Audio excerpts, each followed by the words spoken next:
हम भारत के लोग हैं, हमें विदेशी कहना बंद कर दीजिए कि हमें भी बुरा लगता है। ये भारत देश हमारा है और देश के बारे में बहुत ही भावना और इज्जत तहजीब रखते हैं, तो क्यों हमें हमारे भारत में विदेशी बार बार बुला जा करके हमारा निरादर बार बार किया जाता है। ऐसा मैं इसलिए कह रही हूँ, गोरखालैंड गोरखावासी मेरे से यहाँ मौजूद है, बार बार ये कहते हैं कि हमें विदेशी कहा जाता है। इनकी जो दर्द पीड़ा है ये अभी से काफी समय से चलती हुई आ रही है। अब मैं इन लोगों से बातचीत करती हूँ कि आप क्या कहना चाहेंगे। आपके हाथ में बैनर भी है, मोदी जी हम लोग विदेशी नहीं है देसी है। मोदी जी ने आप लोग विदेशी कहा है? नहीं, मोदी जी ने तो हमें विदेशी नहीं कहा है, लेकिन हम लोग को भारत का सुप्रीम कोर्ट से हम लोग को विदेशी का ठप्पा मार दिया है। तो हम लोग देशी होके भी विदेशी क्यों होना चाहिए? क्या बोला सुप्रीम कोर्ट ने? हम लोग जो सिक्किम में रहने वाला गोरखा लोग है, जो नेपाली भाषा बोलता है, वो लोग नेपाल का है। तो हमारा वोट आपको काम आ सकता है। हमारा डिफेंस, भारत का डिफेंस में, गोरखा रेजिमेंट में आपको हमारा गोरखा दाजू भाई लोग शहीद होके आ सकता है, देश के लिए इतना योगदान दे सकता है। तो हमारे को हमारा हक क्यों नहीं देते? हमें हक नहीं मिलता है जी। हमारा हक है कि जैसे बिहारी लोग का बिहार है, नागा लोग का नागालैंड है, मद्रासी लोग का मद्रास है, इसी तरह गोरखा लोग को भी एक गोरखा स्थान दो, गोरखा प्रदेश बनाओ, गोरखा लैंड बनाओ, ये हमारा मांग है। क्योंकि मोदी जी ने खुद अपना 2019 का चुनाव में भी बोला था कि तुम हमें वोट दो, हम तुम्हें तुम्हारा मांग पूरा कर देंगे, लेकिन कुछ नहीं है अभी तक। तो अभी भी लगता है कि मोदी जी आपकी बातों को सुनेंगे? 24 में तो चुनाव है लोकसभा के। तो अगर 24 तक गोरखाओं का मांग पूरा नहीं होगा तो भारत का 29 राज्य में जितना भी गोरखा रहते हैं, गोरखा लोग वोट नहीं डालेंगे। वोट नहीं डालेंगे। आपने रखा है कि मुझे 3 करोड़ गोरखा देसी है, 3 करोड़ जो जनता है, तो मोदी जी को वोट नहीं देने वाली है। नहीं देगा। अगर हमारे नहीं देगा तो हम वोट नहीं डालेंगे। अगर मोदी जी बोले कि हम आप जिताइए हमको, हम आपकी मांगों को फिर पूरा करेंगे, तो आप लोग तुरंत वोट दे देंगे? नहीं, अभी तक तो 3 बार MP दे दिया है दार्जिलिंग से। तो अभी तक तो कुछ नहीं हुआ, तो अभी 24 में हम कैसे विश्वास करेंगे? इसके लिए यहाँ पे हम लोग बिना पॉलिटिशियन से, हम लोग बिना संस्था से यहाँ पे धरना में बैठे हैं। ये सिर्फ जातीय मुद्दा के लिए, ईमानदारी, हम लोग जितना भी है जातीय मुद्दा पास होना चाहिए, इसके लिए बैठे हैं। हम लोग कोई पार्टी से बिलोंग नहीं करते हैं। कोई पार्टी से बिलोंग नहीं करते हैं, गोरखालैंड की बात कर रहे हैं। आपके हाथ में भी बैनर, आपने कहा गोरखालैंड, 24 समय से मांग कर सरकार क्यों बात नहीं सुन रही है? ये मैक्सिमम 107 साल से ऊपर का है ये डिमांड जो है ना मैम। ये अभी भी हम भारत देश में है, एक दार्जिलिंग एकदम नामी जगह है, वर्ल्ड हेरिटेज में है, फिर भी हम लोग को जो विदेशी का लालसा ना जो लाग रही है। अब हर एक जगह जाते हैं तो आप लोग नेपाल से, हम लोग नहीं, नेपाल से नहीं, दार्जिलिंग से बोलने से भी हमने विदेशी का जो थप्पा लग रहे हैं ना, ये बहुत गलत है।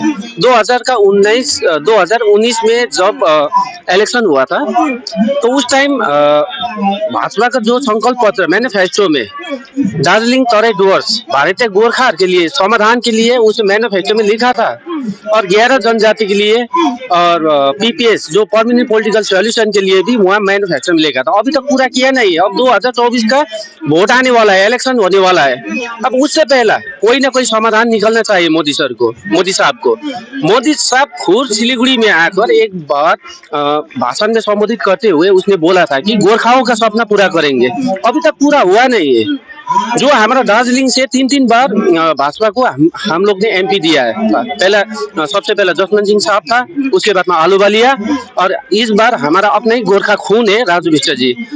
राजू बिष्ट जी ने जो भारतीय गोरखाओं के लिए बहुत अच्छा काम कर रहे हैं। फिर भी केंद्र सरकार के पास है ना, जितना भी मुद्दा है, जितना भी कागज पत्र जो भी तैयार किया हुआ है, डॉक्यूमेंट्स है, वो तो केंद्र सरकार के टेबल पे रख दिया है। उसको देखकर समाधान करना चाहिए। PPS क्या है, वो डायलॉग ओपन करना चाहिए। हम लोग तो PPS गोरखालैंड नहीं सोचते।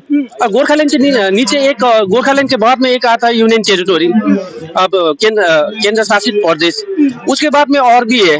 हमें क्या देना चाहती है? अब 11 जनजाति का जो मुद्दा है वैसे लटका पड़ा हुआ है, अब PPS का जो मुद्दा है वैसे लटका पड़ा हुआ है। अब ये बार यहाँ एक बार नहीं है, बार यहाँ धरना प्रदर्शन किया था। एक बार आज से मैक्सिमम 15, 20, 22 दिन पहला भी यहाँ किया था गोरखालैंड के मुद्दा को लेकर। और इस बार भी ये भाई दार्जिलिंग से आया हुआ है। फिलहाल हम लोग दिल्ली में काम करते हैं, रोजगार के लिए आया है, 16-17 साल से इसको सपोर्ट करने आया हुआ है। अकेले आया हुआ है। ये एक युवा है जो देश के लिए वो कुछ जितना भारतीय गोरखा के लिए ये लड़ाई है ना, ये देश के लिए भी है। हम पश्चिम बंगाल में क्यों नहीं रहना चाहते? हमारा ना भाषा मिलते, ना संस्कृति मिलता, भाषा संस्कृति कुछ मिलता नहीं। हम अलग रहकर, हमें सेपरेट स्टेट राज्य प्राप्त करके हम भारत माता को सपोर्ट करना चाहते हैं, आगे बढ़ाना चाहते हैं, देश को डेवलप। बिल्कुल सही कही। पश्चिम बंगाल की बात करते हैं, ममता जी खुद ही कहती हैं कि ये लोग तो विदेशी है, ये इन्हें अपना मानते हैं, तो क्यों इनको भेड़ बकरियों की तरह वहाँ पे रखा जा रहा है? क्यों आप लोग को वहाँ पे रखा जा रहा है? पहली बात तो मैं किसी मिनिस्टर का किसी का नाम नहीं लेना चाहता हूँ, मैं सीधा मोदी जी से बोलना चाहता हूँ। ये हमारा भाई ने बता दिया, गोरखाओं का सपना हमारा सपना। मोदी जी हमें सपना नहीं चाहिए, अब सपना में बहुत सोया आप, अब जागो, गोरखा के लिए कुछ करो, क्योंकि बॉर्डर के लिए गोरखा फौज चाहिए, आपको वोट के लिए गोरखा फौज चाहिए, बीजेपी को जिताने के लिए गोरखा फौज चाहिए। तो और हमें आप सपना ही दिखाते रहेंगे यार, अब नींद से जागोगे आप, अब हमें नींद से जाग के हमारा विदेशी लालसा ये हटाइए हमें, अब हमारा अपने सेपरेट स्टेट गोरखा लाइन दे दीजिए, ताकि हमें भी एक आने वाला फ्यूचर में हम बता सके कि हमारा मोदी जी ने हमारा गोरखाओं के लिए कुछ करके गया है। मोदी जी को मैं ये अनुरोध करता हूँ, ये आवाज मोदी जी तक आपका चैनल से पहुंचा दीजिएगा। आप लोग को, आपका मीडिया को मैं बहुत बहुत आभारी हूँ, आप लोग को बहुत बहुत धन्यवाद देना चाहता हूँ, ये आप मोदी जी तक पहुंचा दीजिएगा। धन्यवाद। जय गोरखा लाइन। जय गोरखा लाइन। मोदी जी बात हमेशा करते हैं, 3 राज्यों में भी चुनाव भी हुए थे, जहाँ पे मुझे बोला कि हम सब आपका धन्यवाद करते हैं, आप जनता हमारी देश की जनता हो, तो क्यों विदेशी व्यवहार आपका हमेशा किया जाता है? ये प्रॉब्लम जो अभी आ रहा है ना, जो आइडेंटिटी क्राइसिस कर रहे हैं, ये बहुत सालों से, अंग्रेज के टाइम से ही ये आइडेंटिटी क्राइसिस हम गोरखाली को झेलना पड़ रहा है। हम देसी होने के वजह से, इंडियन, प्योर इंडियन होने के वजह से भी हमें, जैसे जो बांग्लादेश से ना रिफ्यूजी आते हैं बॉर्डर क्रॉस करके, उनको रिफ्यूजी मान सकता है, वो लोग विदेशी हो सकता है, लेकिन हम दार्जिलिंग रहने वाले लैंड के साथ है, वहां पर कहीं से हम बॉर्डर क्रॉस के नहीं आए, लेकिन और हम लोग अपने काम के वजह से हम लोग पूरा इंडिया में रहते हैं, और हम कहीं भी जाते हैं ना, तो हम अपना भाषा की वजह से, हमारा लुक की वजह से लोग हमें पहले ही क्वेश्चन करते हैं कि are you from Nepal, you belong to Nepal, ऐसे करके प्रश्न करते हैं। That is our main identity crisis. उसीलिए उसके वजह से हमें सबसे पहले मेन पॉइंट तो है, हमें उसके वजह से हमें गोरखालैंड चाहिए, जो हमें जो गोरखालैंड का मेन पॉइंट स्थापित जो जोग्राफिकल एरिया है वो दार्जिलिंग है, और दार्जिलिंग में हो गया, गोरखालैंड हो गया, तो हम अपना क्या कहते हैं डेवलप भी कर सकते हैं। अभी जो दार्जिलिंग में आप जानते हो कि दार्जिलिंग में टी जो है वर्ल्ड फेमस है, वर्ल्ड वाइड में जाते हैं, इतना महंगा टी जाते हैं, उसका रेवेन्यू कहाँ जाते हैं? बंगाल सरकार के।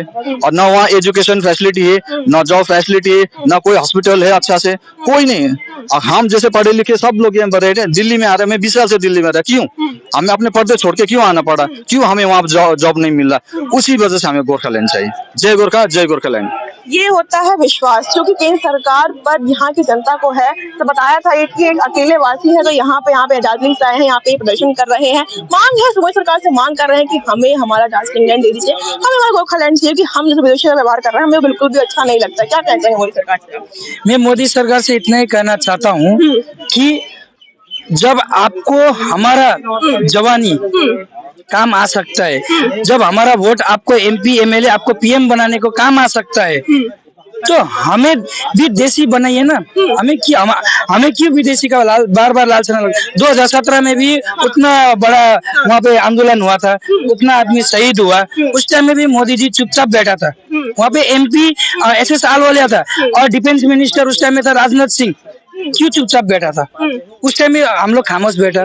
फिर अभी भी वही बात है कि हम लोग को न्याय चाहिए। 24 का अगर न्याय नहीं मिलेगा गोरखा जाति को, तो हमारा आंगन में, हमारा दरवाजा में आप वोट मांगने के लिए मत आइए, और हम भारत का 3 करोड़ गोरखा वोट नहीं डालेंगे। हम वोटर कार्ड जला के फेंक देंगे, लेकिन हम वोट नहीं डालेंगे। वोटर कार्ड ला के फेंक देंगे लेकिन वोट नहीं देंगे इस बार मोदी सरकार को। जी सही बोला है उसने, क्योंकि भाई इतना दूर से आया, दार्जिलिंग से यहाँ अकेले धरना के लिए आया है। देखो 2014 में जब मोदी जी वहाँ पे आए थे, उस टाइम मोदी जी ने बोला था कि गोरखा का सपना मेरा सपना है। तो इन्होंने ये भी बोला था 11 जो छुट्टी हुए 11 जनजाति को ये मान्यता देने के लिए भी बात भी किया था। अभी 2024 होने वाला है, अभी तक वो पूरे नहीं हुआ है। उन्होंने PPS बोला था, परमानेंट पॉलिटिकल सॉल्यूशन, तो वो भी उन्होंने आज तक नहीं किया है। तो हम तो यही चाहते हैं कि जल्द से जल्द चुनाव से पहले हमारा ये जो बीजेपी का जो मैनिफेस्टो में लिखा हुआ जो है वो पूरा करे। हम बस हमें बार बार टीएमसी सरकार ये करते, कभी भाषा के ऊपर हमें विदेशी बोलते हैं, कभी हमें ये अभी फिलहाल में टी गार्डन में जो पर्चा पट्टा बांट रहे हैं उनके रिफ्यूजी पर्चा पट्टा दे रहे। हम तो जमीन के साथ आए हुए हैं, हमें कोई बॉर्डर पार करके नहीं आया। इसीलिए हम मोदी सरकार से यही बोल रहे कि 2024 से पहले जो उनका जो मैनिफेस्टो में लिखा है वो पूरा करे। बस हम यही बात है कि कितनी बड़ी अनदेखी हो जाती है आपकी बात को, खुद अपने मुंह से कहना कि हमारा तो आपने कहा गोरखा सपना, मोदी जी ने कहा हमारा खुद का सपना है, वो चीज को अनदेखी कर रहे हैं। आप लोग का निरादर कर रहे हैं। क्या निरादर ही है ना, इस मैनिफेस्टो में रखा हुआ है। और जो समय से बात की जाए लोकसभा का चुनाव दोबारा आने वाला है, लेकिन जो मोदी जी कान में जो नहीं रहती है। जी यही है कि अब तक हम 3 बार हमने एमपी दे चुके हैं। 2009 से दिया, उनका एनडीए का सरकार था, सरकार बन नहीं पाया।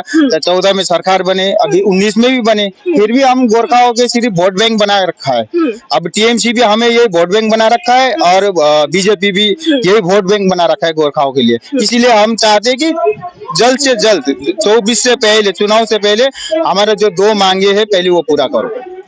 मोदी सरकार से एक ही निवेदन करते हैं गोरखालैंड वासी की हमारा जो वोट बैंक बना रखा है हमें वो ना रखे, हमें हमारा गोरखालैंड 24 से लोकसभा चुनाव से पहले हमें वो दे दिया जाए कि वो हमारा हक है। और आपने जो मोदी जी खुद अपने मुंह से बोला था कि आपका सपना भी हमारा सपना है, तो क्यों हम वोट बैंक की तरह यूज कर रहे हैं। इस बार हम आपको वोट बिल्कुल नहीं देने वाले, अपने वोटर ID का उठा करके जला करके फेंक देंगे।